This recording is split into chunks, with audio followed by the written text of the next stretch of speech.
Hello! Hi అండి. Welcome to our channel. మా ఇంటి ముందు ముగ్గు. ఈరోజు వీడియోలో నేను 5 చుక్కలతోటి చక్కటి గులాబీ పువ్వు ముగ్గును వేసి చూపించాను. మీకు కనుక నచ్చినట్లయితే వీడియో చివరి వరకు చూసి మీరు కూడా ట్రై చేయండి.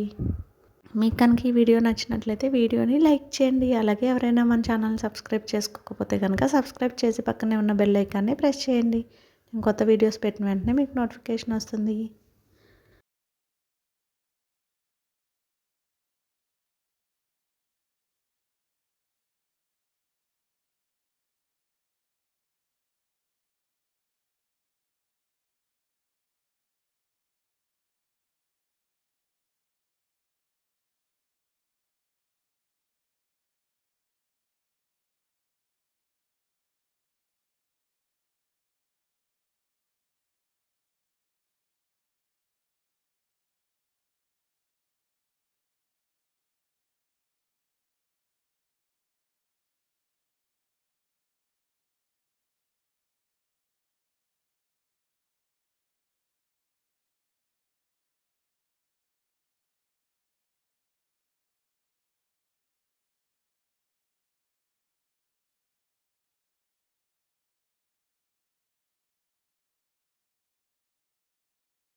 ఈ వీడియో కనుక మీకు నచ్చినట్లయితే వీడియోని లైక్ చేయండి. అలాగే షేర్ చేయండి. సబ్స్క్రైబ్ చేయండి. Thank you.